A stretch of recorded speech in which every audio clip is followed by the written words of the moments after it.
뉴스를 봐도 또 저희 노회에도 보면은 그 분쟁이 있는 그런 교회들이 있습니다. 그렇게 그런 분쟁이 있는 교회들의 이야기를 이렇게 듣다 보면은 어떻게 교회에서 저런 일이 있을 수 있을까? 어떻게 교회에서 저런 행동을 할 수 있을까라고 하는 그런 아픈 이야기들을 종종 듣게 됩니다. 독일의 속담 중에 이런 속담이 있습니다. 하나님이 교회를 세우시면 마귀는 그 옆에다가 예배당을 세운다라고 하는 그런 속담이 있습니다. 교회는 나눌 수도, 원칙적으로 보면 교회는 나눌 수가 없습니다. 교회는 싸울 수도 없죠. 그래서 사탄은 그냥 집을 하나 짓는 것이죠. 예배드릴 수 있는 집을 지어서 그곳에서 사람들을 싸우도록 한다라고 하는 그런 속담이 있습니다. 교회의 시비가 심각한 문제로 발전하고 있다는 것은 여러분 교회의 초비상 상태가 지금 발휘되었다라는 것과 똑같습니다. 교회의 본질적인 가치, 가장 기본적인 가치는 무엇이냐면은 서로 사랑하는 데 있습니다. 내가 너희를 사랑한 것 같이 너희도 서로 사랑하라. 교회가 이 사랑의 가치가 없어지게 되면 그것은 교회가 아닙니다. 교회의 가장 본질은 이 사랑을 우리가 지켜 행하는 것입니다. 교회의 가치가 사랑이라고 한다면은 그 사랑의 가치를 끝까지 집중해 나가야 하는데 자기의 논점과 자기의 생각을 관철하고자 하여서 다른 사람을 비방하고 비판하는 일은 굉장히 잘못된 일이고 교회로서 행할 그런 일은 아니라는 것이죠. 바울은 교회에서 다툼과 논쟁의 이유가 도대체 무엇인지를 우리에게 오늘 설명하고 있습니다. 그런데 오늘 이 바울이 쓴 이 로마서라고 하는 이 책은 지금 AD 1세기경에 있었던 그런 상황이거든요. 100년 전에 AD 100년대에 있었던 그런 상황입니다. 그렇기 때문에 이 말씀의 이 상황을 오늘에 이렇게 빗대어서 말한다는 것은 조금 무리가 있습니다. 그래서 우리가 오늘 본문 말씀을 속에서 생각해야 될 것은 무엇이냐면은 이 당시에는 이런 문제 갖고 싸웠구나라는 것을 아시면 됩니다. 그러면은 오늘날에는 어떤 문제를 가지고 교회에 이렇게 분쟁이 있게 되는가, 그것을 우리가 여기 본문에서 발견을 하면 되는 것이죠. 그래서 먼저 우리가 이 1차적인 독자, 이 로마에 있는 교회 성도들은 이 문제를 어떻게 바라보았는가, 바울이 왜 이런 문제를 또 교회 성도들에게 편지를 보냈는가에 대한 이야기를 여러분들과 한번 살펴나가기를 원합니다. 먼저 13절 말씀이 오늘 본문 말씀을 이끄는 말씀입니다. 한번 보시죠. 그런즉 우리가 다시는 서로 비판하지 말고 도리어 부딪힐 것이나 거칠 것을 형제 앞에 두지 아니하도록 주의하라 라고 말합니다. 13절은 여러분 두 부분으로 나눌 수가 있죠. 서로 비판하지 말고, 거기 빗줄을 딱 끄세요. 그래서 거기가 첫 번째 마디, 두 번째는 도리어 라고 하는 그 부분부터 이렇게 시작이 됩니다. 14장 들어오면서 여러분 무슨 말이 계속 반복되고 있냐면은 비판이라고 하는 말이 반복이 됩니다. 비판하지 말아라. 여러분 그렇다면 이 비판이라고 하는 말이 무슨 말이길래 이렇게 자꾸 비판에 대한 이야기가 하느냐? 여러분 이 비판이라고 하는 이 헬라어 크리노라고 하는 말이 단어의 폭이 굉장히 넓어요. 좋은 의미도 있고 조금 안 좋은 의미도 있어요. 그래서 우리가 이 크리노라고 하는, 비판이라고 하는 이 헬라어의 의미를 우리가 조금 생각해 볼 필요가 있습니다. 그래야만 오늘 본문의 말씀이 이해가 됩니다. 먼저 비판이라고 하는 말, 좋은 의미로 생각할 때는 이런 말로도 사용이 됩니다. 분별하다, 결정하다, 고르다, 선택하다. 좋은 의미죠, 그렇죠? 분별하고 결정하고 고르고 선택하다, 이런 좋은 의미로 사용될 때는 이런 의미로 사용이 되는데, 그 문장 속에서 좀 거친 의미, 나쁜 의미로 사용될 때는 어떻게 되냐면은 고소하다, 비판하다, 이런 말로도 사용이 된다라는 이야기입니다.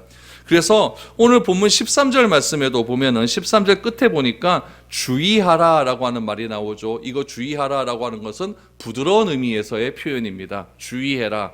근데 여기 13절에 보니까 앞에는 서로 비판하라, 이거는 굉장히 거친 의미로 나와 있다는 이야기예요. 그래서 이 비판이라고 하는 말, 이 크리로라고 하는 단어가 굉장히 폭이 넓다, 선한 의미도 있고 악한 의미도 사용이 된다라고 해서 분별하고 선택하고 주의해라, 여기까지는 괜찮습니다. 그런데 이것이 도가 지나쳐서 내가 선택하고 내가 분별하고 내가 선택하고 주의하는 것이 도가 지나쳐서 그것을 가지고 비판하고 비난하게 되면 그것이 문제가 된다라는 이야기죠. 우리는 생각이라는 것을 하지 않습니까? 이 생각을 가지고 의지적인 결단을 합니다. 생각을 가지고 판단을 하게 되죠. 생각을 하고 분별합니다. 그래서 내가 생각을 가지고 어떤 기준을 세워서 분별함으로 어떤 사물을 판단하고 어떤 일들을 좋고 그름을 판단하는, 분별하는 그런 일들이 우리 가운데 있게 됩니다. 그런데 내가 하는 분별과 내가 하는 판단이, 좋은 의미입니다. 내가 하는 분별과 판단이 지나쳐서 다른 사람의 분별과 판단을 정죄하는 수단으로 사용된다면, 내가 하는 판단과 분별이 더 나아가서 악해져서 다른 사람을 비판하고 비난하는 수단으로 사용되어진다면, 여러분, 그래서는 안 된다라고 하는 것이 오늘 본문 13절에 나타난 그런 비판하다, 이 크리노라고 하는 속에 담겨져 있는 그런 의미라는 거죠. 그래서 13절 말씀해 보니까 다시는 서로 비판하지 말고, 여기서 끊으라 그랬죠. 다시는 서로 비판하지 말고, 거친 의미예요. 그렇죠? 비판하면 안 된다. 그러면 어떻게 하면 비판하지 말아야 된다? 말아야 되느냐? 도리어 부딪힐 것이나 거친 것을 형제 앞에 두지 않도록 주의하라. 무슨 말입니까? 함정파지 말라는 이야기예요. 믿음이 강한 사람이 있어요. 우리 교회도 보면은 믿음이 강하신 분이 있고 믿음이 연약한 분이 있어요. 믿음이 강한 사람이 자신은 믿음이 강하니까 교회 일에 대해서 잘 알고 또 하나님에 대해서도 잘 알고 또 성경적인 것들에 대해서 잘 알기 때문에 믿음이 약한 사람을 내가 판단하고 정죄하기 위해서 그 사람을 함정에 빠뜨리기 위해서 그 사람 앞에 무엇인가 시험거리를 두지 말라는 이야기예요. 그렇게 두지 않도록 주의해라, 분별해라, 이렇게 지금 바울은 이야기하고 있는 것입니다. 그러므로 우리가 주의해야 될 게 있어요. 내 믿음이 좋은 건 맞아요. 내 믿음이 좋고 내가 그동안 수십 년 동안 쌓아왔던 어떤 경륜이 있어요. 신앙적인 생활 패턴들이 있어요. 그런 것들을 하다 보니까 하나님께서 나에게 은혜를 베풀어 주셔서 내가 오늘에 이르게 되었다. 이건 나에게 주어진 귀한 간증거리가 될 수 있습니다. 그런데 나의 간증이 남에게 강요되어질 때 그것은 어떻게 되어지냐면은 그것을 하지 않게 되면은 그것이 비판거리가 될 수 있다는 이야기죠. 그러므로 하나님께서 나에게 주어지는 은혜는 주관적입니다. 그것이 정답은 아니에요. 어떤 사람은 A라고 하는 방법으로 은혜를 받을 수가 있고 어떤 사람은 B라는 방법으로 은혜를 받을 수가 있고 어떤 사람은 C라는 방법으로 은혜 받을 수가 있는 거예요. 어떤 사람은 찬양을 막 할 때 은혜가 입히는 사람이 있어요. 어떤 사람은 기도할 때 은혜 받는 사람이 있어요. 어떤 사람은 꼼꼼하게 말씀을 읽고 묵상하면서 은혜를 받는 사람이 있어요. 그런데 찬양으로 은혜 받는 사람이 그렇게 하면 안 된다, 그렇게 하면 안 된다, 너 자꾸 기도만 하면 안 돼, 그렇게 다른 사람을 정죄해서 우리가 찬양할 때 은혜 받는 것이 뭐 기도한다고 뭐가 나오노? 라고 하면서 기도로서 은혜 받는 사람의 그런 행위들을 판단하고 비판하면 안 된다는 이야기예요. 오늘 그 이야기가 13절의 말씀입니다. 앞에 두지 말아라. 걸려 넘어질 것들을 두지 말아라 라고 이야기한 거죠. 부딪힐 것이나 거칠 것을 형제 앞에 두지 아니하도록, 나의 믿음을 강요하도록, 나의 믿음만 강조하고 내가 행했던 그런 모든 것들이 맞다라고 그렇게 판단되어지지 않도록 그렇게 주의해라 라고 이야기를 하고 있는 것이죠. 여러분, 내 신앙이 중요해서 교회를 어려움에 빠지게 하면 안 된다는 이야기죠. 교회의 본질이 뭐라고 했습니까? 서로 사랑하는 데 있다는 것 아닙니까? 내 신앙이 너무 강해져서 내가 받았던 은혜, 내가 받았던 경험들이 너무 강해져서 교회의 본질이 흔들어지는 것, 그것은 여러분 주객이 전도되는 것과 똑같다는 이야기입니다. 여러분, 교회에 와서 싸울 일이 뭐가 있습니까? 세상에서도 싸울 일 천지 아닙니까? 뉴스 보십시오. 다 싸운 일만 있잖아요. 세상에서도 싸울 일이 그렇게 많은데 교회에 와서까지 이렇게 싸울 일이 무엇이 있겠습니까? 그런데 교회에서 분쟁 나는 교회들 가만히 보면요, 진짜 웃긴 것은 무엇이냐면은 밖에서는 찍소리 못하는 사람들이 교회에 와서 큰 소리 치는 경우가 진짜 많아요. 그 경우 안 있겠습니까? 밖에서는요, 여러분 뭐 아무 소리도 못해요. 근데 교회에 와갖고는 자기가 뭐 그래 잘났다고 막 큰 소리 빵빵 쳐가면서 내가 몇 년을 믿었는데 뭐 그러면서 사람들을 판단하고 정죄하는 경우가 굉장히 많이 있었다는 이야기죠. 어떤 교회는 이런 경우도 있어요. 교회에서 뭐 판단이 되어지고 막 노예에서 재판 가고 이러니까 안 돼요. 그러니까 어떻게 하느냐, 세상 법정에다 소송을 걸어버려요. 소송 벌여서 막 법원에 왔다 갔다 합니다. 그래놓고 교회에 와서는 기도하는 거예요. 하나님, 우리 소송에서 이기게 해 주십시오. 여러분, 하나님이 이런 기도를 좋아하겠습니까? 교회라고 하는 곳은 서로 사랑하고 서로 기다려주고 인내해주고 관용해주고 덮어주어야 할 곳인데, 주께서 피로 값주고 사셔서 그 사람을 구원하기 위해서 예수님의 십자가에 못 박혀 돌아가셨는데, 그 사람을 판단하고 정죄하려고 나는 세상 법정에다가 고소를 하고 교회에 와서 기도를 합니다. 이거는 말도 안 되는 이야기잖아요. 이거는 교회에서 해서는 안 되는 그런 일이 아니겠습니까? 이런 교회가 무슨 빛을 발할 수가 있겠습니까? 교회는 여러분 절대 다툼이나 분쟁이 있어서는 안 됩니다. 내가 조금 좀 못마땅하더라도, 내가 저게 좀 아닌 것 같다 하더라도 저 사람에게는 저럴 수 있지라고 하는 그런 관용의 자세가 교회는 필요하다라는 이야기입니다. 그래서 다시는 서로 비판하지 말라고 합니다. 다시는 서로 비판하지 말라고 그랬을까? 로마 교회 안에는 비판하는 것들이 있었다는 이야기예요. 뭐 때문에 비판했느냐? 걸려 넘어지게 하고 함정 파는 일들이 있었다는 이야기죠. 히브리파, 헬라파 이렇게 나뉘어져서 서로 비난하고 정죄하는 일이 너무나 많이 있었다는 거예요. 그래서 바울은 이야기합니다. 다시는 비난하지 말아라. 그러면은 그 바울이 말하고 있는 그 비난의 이유들이 도대체 어떤 일들이 있었는가? 우리 오늘 14절 이하에 보면은 우리가 그 로마 교회에서 있었던 문제점들을 우리가 살펴볼 수가 있습니다. 14절 보시죠. 내가 주 예수 안에서 알고 확신하노니 무엇인지 스스로 속된 것이 없으되 다만 속되게 여기는 그 사람에게는 속되니라. 여기서 여러분 속되다라고 하는 거 나오죠. 그렇죠? 이 속되다라고 하는 것이 무엇이냐면은 거룩하다의 반대가 속된 것입니다. 그렇죠? 거룩하다, 세속적이다 이런 말이 있잖아요. 그럼 속되다라고 하는 거예요. 그럼 여기서 왜 이 속되다고 하는 말들이 나왔는가? 그럼 우리 로마 시대로, 이 로마서가 쓰여진 이 시대로 다시 돌아가 봐야 됩니다. 그리스 로마 시대 때 여러분 어떤 일들이 있었느냐? 그 시대의 가장 큰 문제점은 무엇이냐면, 예수 믿는 사람들이 가장 힘든 점은 무엇이냐면은 우상 숭배의 문제예요. 여러분 그리스 로마에는요, 여러분 다신교를 섬기는 그런 사회 아닙니까? 그러니까 뭐 그리스나 저는 뭐 이태리 이런 데는 가보지는 못했지만은, 그런데 가보면은 신전들, 유적지가 굉장히 많아요. 그래서 신전들이 굉장히 많죠. 신전들이 많다는 것은 무엇을 의미하냐면은 그곳에서 날마다 제사를 드렸다는 거예요. 근데 제사 지내는데 그냥 못 드리잖아요. 제물을 갖다 바친다는 이야기죠. 그래서 뭐 고기를 갖다 바치고 또 포도주를 그 고기 위에 부어서 관제로 이렇게 드리는 그런 경우도 있었다라는 이야기죠. 그러면 고기를 제물에다 갖다 바쳤어요. 그럼 그 고기를 어떻게 하느냐? 그 제사 지내는 사람들이 먹는 경우도 있었지만은 그렇지 못한 경우는 그것을 시장에 갖다 팔았다는 이야기예요. 그럼 그 고기가 한번 제물로서 갖다 왔기 때문에 여러분 싸집니다. 한 번도 사용되지 않는 고기는 1등급 고기 아니겠어요? A급이잖아요. 그렇죠? 그러니까 그 고기는 좋은 거고, 한 번 거쳐가 오는 좀 싼 고기 아닙니까? 그러면 돈 많은 사람들은 A급 고기 먹겠죠. 그러나 가난하고 힘든 그런 일반 서민들은 무엇을 갖다 먹냐면은 그냥 제물에다 바쳤던 그런 고기를 가지고 와서 집에서 사다 먹는 거예요. 엄마가 이제 그걸 사다 왔어요. 사가 와서 지글지글 막 삼겹살 굽고 막 그냥 불고기 만들고 주물럭 만들어서 딱 내놨어요. 근데 아들이 딱 왔어요. 와서 그걸 먹으려고 하는데 이거 찝찝한 거예요. 엄마가 이거를 어디서 사왔는지 모르겠는 거예요. 이거를 우상에게 제물로 드린 고기를 사왔는지, 아니면은 이 고기가 진짜 A급, 진짜 신선한 고기인지, 이게 찝찝한 거죠. 그래서 아들이 말합니다. 나 이 고기 못 먹겠다라고 말을 해버렸어요. 그랬더니 아버지는 믿음이 좋거든요. 믿음이 좋아버리니까 이 고기 왜 못 먹노? 그냥 먹어라 그냥. 이거 뭐 우상에게 한번 갔다 왔다고, 지금 한번 제산에 신전에 갔다 왔다고, 그게 뭐가 그래 의미가 있노? 먹어라 그래 버리는 거예요. 그럼 아들은 찝찝해서 못 먹겠는데 아버지는 자꾸 먹으라 그러는 거예요. 아들은 믿음이 그만큼 약한 거죠. 아버지는 믿음이 강한 거예요. 강한 믿음이 소유한 사람이 약한 믿음에 먹는 문제를 지금 찝찝하게 지금 안 된다고 생각하는 거죠. 판단해 버리는 거죠. 여러분 이런 경우가 얼마나 많이 있었습니까?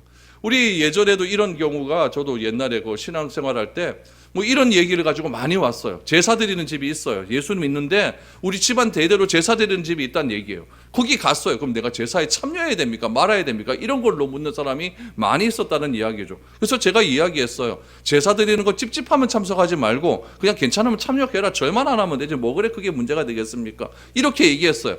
그럼 그것도 그렇게 했단 말이에요. 근데 그 다음 단계, 그 제사 드리면 찌짐도 붙이고 뭐 동그랑땡도 만들고 뭐 얼마나 맛있는 게 맞습니까?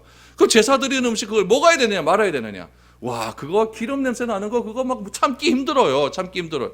근데 예수를 믿고 그거 먹으면 또 뭔가 좀 찝찝한 거예요. 이것도 먹어야 되는지 말아야 되는지 이것도 문제가 되는 거죠. 그럼 뭐라고 이야기합니까? 찝찝하면 먹지 말고 안 찝찝하면 드십시오. 이렇게 얘기했다는 이야기예요. 오늘 본문 얘기가 14절이 그 얘기예요. 그 얘기예요. 예수 안에서 알고 확신하던 게 무엇이는지 스스로 속된 것이 없다는 이야기예요. 그러니까 이게 이런 종이 같은 것, 이런 물 같은 것이 태어날 때부터, 시작될 때부터 이게 세속적인 것이 없다는 이야기죠. 뭐가 그러느냐?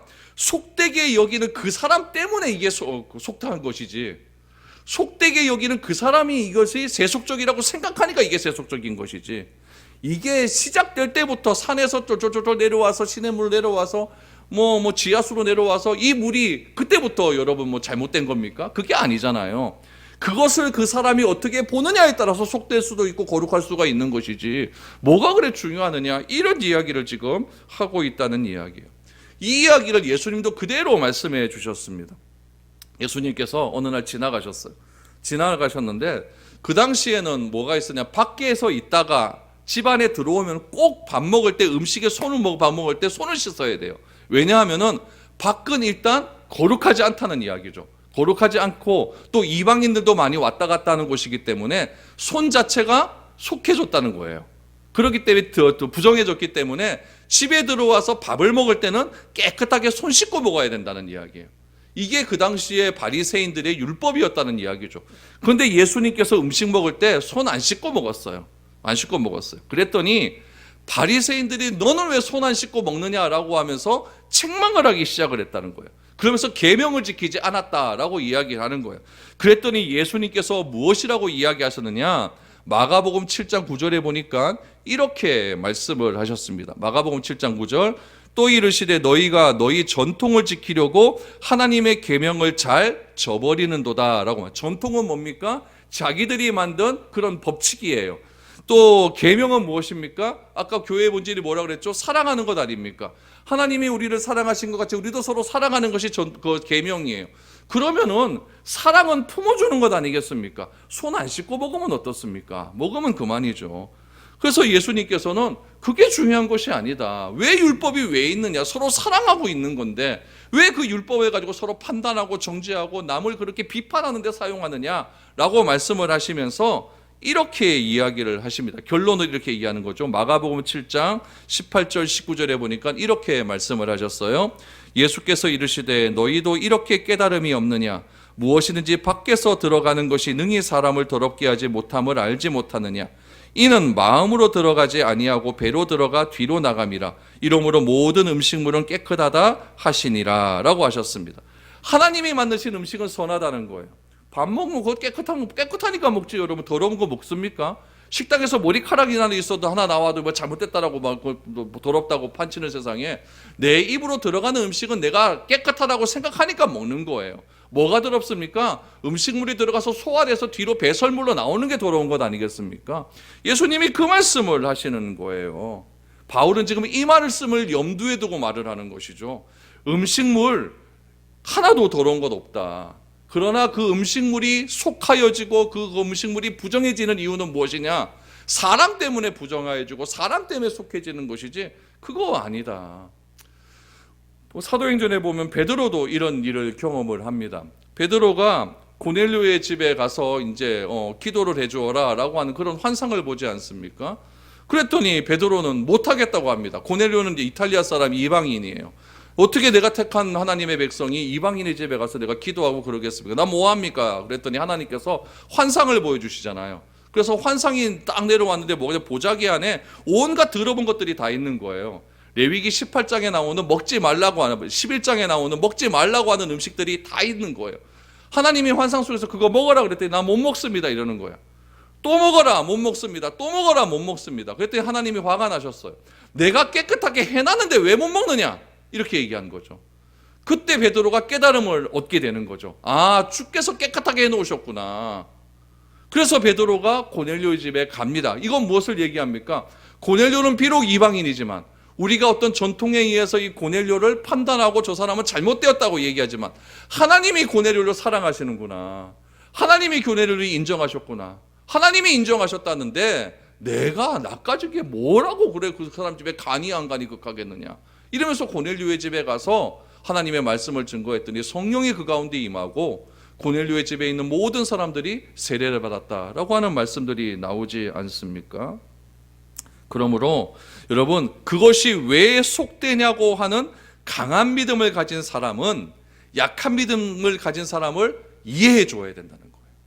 그것 가지고 너는 그래서는 안 된다 판단하고 정죄해서는 안 된다는 이야기예요. 제가 이런 것을 경험을 한번 해봤어요. 언제 경험했냐면은 제가 십몇 년 전에 이스라엘을 또 한 번 간 일이 있었어요. 그때는 어떻게 갔냐면은 그냥 가는 것이 아니라 패키지로 갔어요. 패키지로. 그러니까 다른 사람들하고 같이 갔어요. 근데 그 같이 간 사람들이 누구냐면은 감리교에서 오신 분들이에요.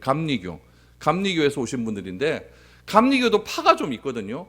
술을 먹는 파가 있고 술을 안 먹는 파가 있어요. 근데 우리가 같이 간 사람들 술을 먹는 파예요. 마지막 날이 되었어요. 거의 마지막 날이 되었는데 이 사람들이 기분이 좋은 거예요. 그래서 와인을 한 잔 갖고 왔어요. 갖고 와갖고 우리한테 와인을 한 잔씩 따라주는 것이죠. 오늘 막 기분도 좋고 많이 오늘 막 사람도 알게 되고 좋으니까 와인 한 잔씩 먹읍시다 그랬더니 제가 난리가 난 거죠. 난리가 나갖고 그 가이드 불러갖고 예수 믿는 사람이 이러면 되냐 하면서 막 과음을 지르고 내가 막 판단하고 정죄하고 제가 난리를 폈다 아닙니까? 그러니까 그 사람들이 막 장로님도 계셨고 권사님도 계셨는데 뭐 족하고 족하노 하면서 저를 막 되게 안 좋게 보더라고요. 집에 갈 때까지 말도 한마디 안 했습니다. 이거 별로 은혜스러운 일 아니지 않습니까?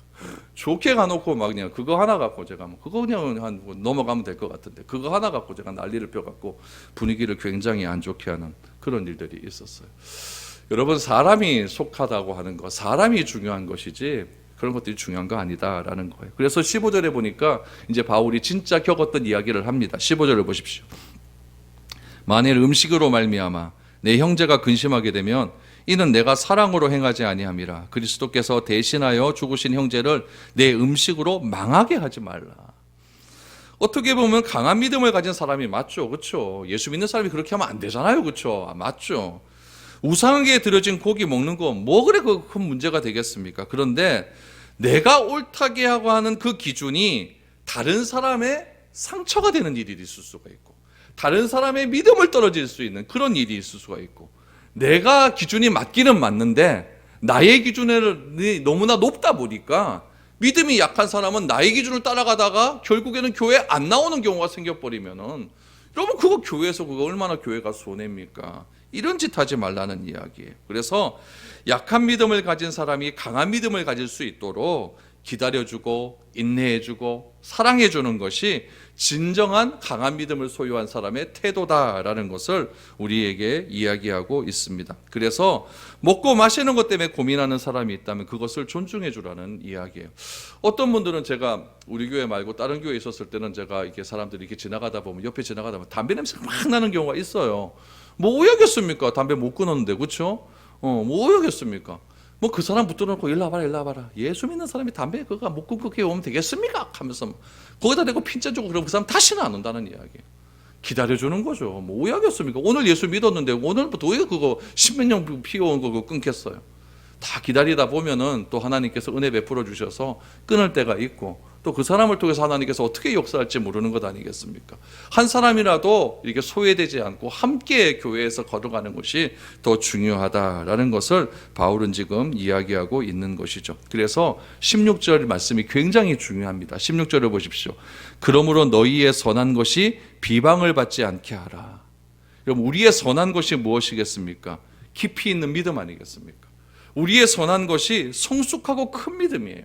우리의 선한 것이 경륜이 있는 지식과 깊이가 있는 그런 사랑이 있었어요. 그런데 그런 것들이 비방받지 않도록 조심해라.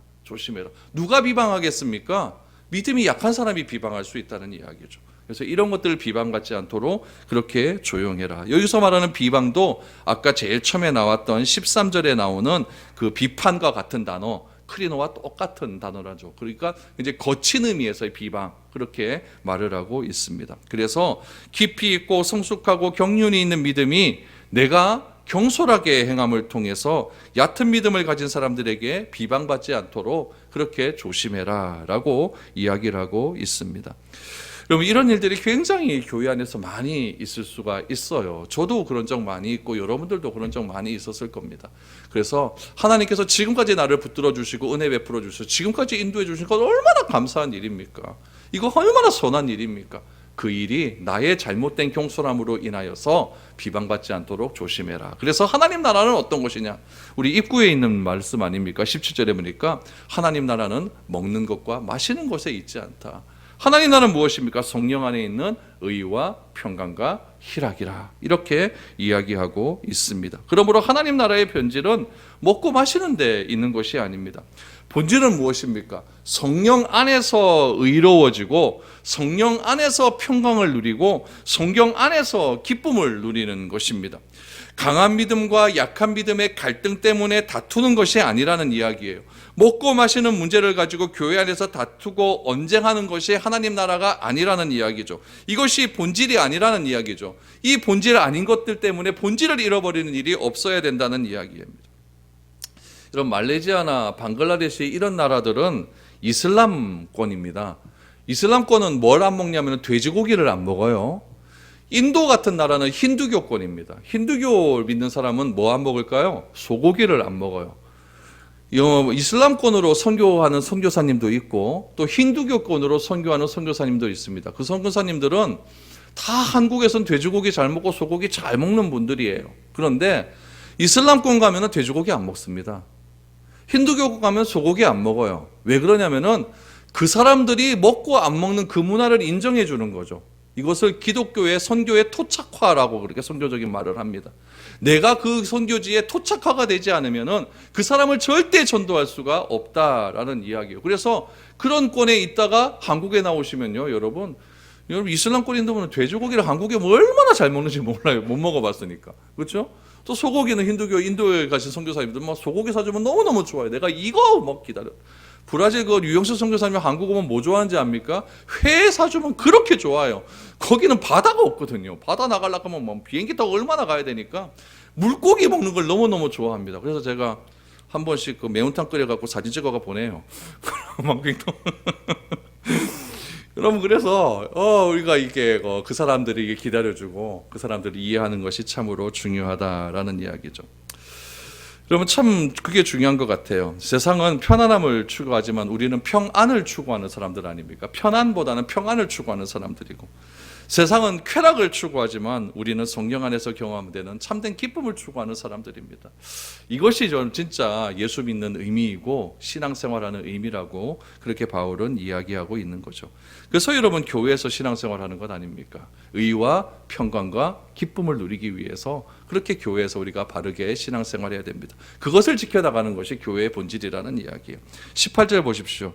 이로써 그리스도를 섬기는 자는 하나님을 기쁘시게 하며 사람에게도 칭찬을 받느니라. 그래서 예수 잘 믿는 사람은 교회 안에서만 칭찬받는 것이 아니라 세상 속에서도 칭찬받아야 된다라는 거죠. 우리 사도행전에 보면 우리 초대교회 때 문쟁이 있었어요. 그때 7명의 집사를 뽑지 않습니까? 그때 집사를 뽑는 기준이 무엇이냐면은 성령 충만한 사람이다라고 하는 것이 또 교회에서 인정받는 사람이다라고 하는 것이 있는데, 거기에 또 하나 추가되는 것이 무엇이냐면은 사람에게 칭찬 듣는 사람. 그래서 스데반과 빌립 같은 사람들이 초대교회 7명의 집사로 선출되는 것 아닙니까? 그러니까 빌립과 스데반과 같은 사람들은 사람에게 칭찬을 듣는 그런 사람들이었다라는 것이죠. 그래서 교회에서 하나님과 성도들에게 인정받는 것만큼 세상 사람들에게도 우리가 인정받는 것은 그런 의미에서 중요하다라고 말을 하고 있습니다. 계속해서 19절에서 21절 보십시오. 그러므로 우리가 화평의 일과 서로 덕을 세우는 일을 힘쓰나니 음식으로 말미암아 하나님의 사업을 무너지게 하지 말라. 만물이 다 깨끗하되 거리낌으로 먹는 사람에게는 악한 것이라. 고기도 먹지 아니하고 포도주도 마시지 아니하고 무엇이든지 내 형제로 거리끼게 하는 일을 아니함이 아름다우니라. 이제 19절에서 21절 말씀이 이해가 되시죠? 근데 여기서 중요한 말 한마디가 나와요. 그것이 무엇이냐면은 하나님의 사업입니다. 음식 때문에 하나님의 사업을 무너지게 하지 말라. 하나님의 사업이 도대체 뭘까요? 예배당 크게 짓는 거, 그게 하나님의 사업일까요? 성경은 그렇게 말하고 있지 않습니다. 뭐 선교지에다가 뭐 하고 그게 하나님의 사업일까요? 뭐 그럴 수도 있겠죠. 그러나 그게 하나님의 사업이 아니라 하나님의 사업은 무엇이냐면은 날마다 구원을 이루어가는 거예요. 내가 과거에 이루었던 그 구원이 내 현실의 삶 속에서 성화의 과정을 계속 이루어져 가고, 그리고 장차 예수님께서 이 땅에 재림하실 때 영화로우신 그 예수님을 바라보면서, 완성된 구원을 바라보면서 날마다 나를 쳐서 복종케 하는 것이 하나님의 사업이라는 이야기예요. 음식 때문에, 이 먹고 마시는 것 문제 때문에, 사소한 일 때문에, 나의 어떤 기준 때문에 나의 이 구원받고 구원이 더욱더 성장해가는 일, 그 일을 가로막지 말라는 이야기입니다. 그래서 21절 말씀에도 보니까 고기도 먹지 아니하고 포도주도 마시 아니하고 무엇인지 내 형제로 거리끼게 하는 일을 아니함이 아름답다. 사소한 일 갖고 형제들을 상처받게 하는 일, 그런 말 하지 말아라. 이렇게 지금 바울은 권면하고 있는 것입니다. 마지막 결론 말씀 한번 보시죠. 22절 23절입니다. 내게 있는 믿음을 하나님 앞에서 스스로 가지고 있으라. 자기가 옳다 하는 바로 자기를 정죄하지 아니하는 자는 복이 있도다. 의심하고 먹는 자는 정죄되었나니 이는 믿음을 따라하지 아니하였기 때문이라. 믿음을 따라하지 아니하는 것은 다 죄니라. 여러분, 이 말씀이 좀 어려워요. 어려운데 저도 이 말이 뭔 말인지 모르겠더라고요. 그래서 제 컴퓨터에 있는 모든 번역서를 다 비벼봤습니다. 비벼봤더니 이 말을 이렇게 번역을 하니까 쉬워요. 공동번역이라고 하는 책이 있는데 그 번역은 이 본문을 이렇게 해석을 해놨어요. 제가 읽어드릴 테니까 오늘 22절 23절을 보면서 다시 한번 보시기 바랍니다. 그대가 지니고 있는 신념을 하나님 앞에서 스스로 간직하십시오. 자기가 옳다고 생각하는 일을 하면서 자기를 정죄하지 않는 사람은 복이 있습니다. 의심을 하면서 먹는 사람은 이미 단죄를 받은 것입니다. 그것은 믿음의 근거에서 한 것이 아니기 때문입니다. 믿음에 근거하지 않는 것은 다 죄입니다. 이해가 되십니까?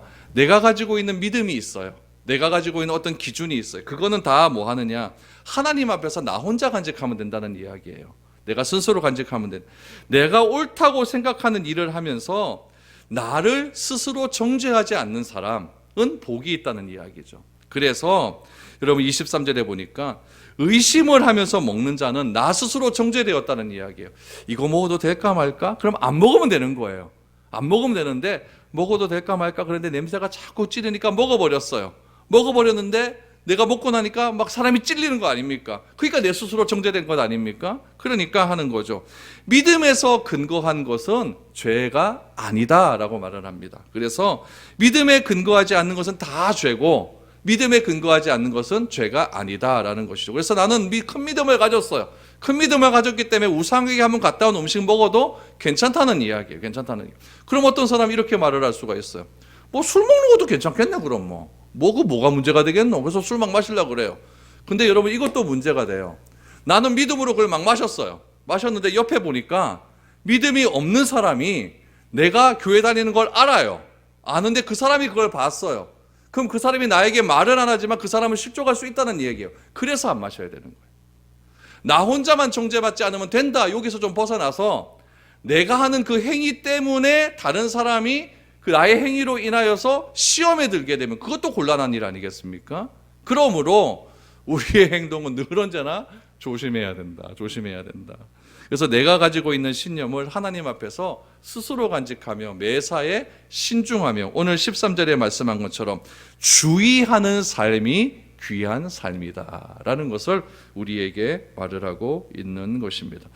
오늘 결론 말씀을 한번 드리죠. 교회는 여러분 함께 가는 겁니다. 나 혼자 막 앞서가는 것이 아니라 교회는 모든 성도들과 함께 손잡고 가는 거예요. 그러기 위해서는 좀 참고 기다려줄 줄 아는 그런 마음이 필요합니다. 왜냐하면 교회는 그리스도의 피로 값주고 사는 공동체이기 때문에 조금 일찍 믿은 사람은 강해질 수가 있고 조금 늦게 믿은 사람은 연약할 수 있기 때문에 그렇습니다. 그래서 이 사실을 기억하시고 조금 일찍 믿으신 분은 예배사를 좀 뒤늦게 오신 분들이 조금 올 때까지 좀 기다려주시고 뒤늦게 오신 분들은 이 일찍 믿은 사람들의 그런 신앙을 본받아가면서 나도 저런 믿음을 가져야지 하면서 열심히 달려가시면 됩니다. 그래서 함께 손잡고 주님 나라 오시는 그날까지 우리가 열심히 함께 동행하며 살아가는 것, 그것이 여러분 진정한 교회의 의미임을 우리는 알게 됩니다. 교회는 무엇입니까? 함께 동행하는 곳입니다. 이 사실을 기억하시고 본질을 놓치지 않을 수 있는 그런 믿음의 교회가 될 수 있기를 바랍니다.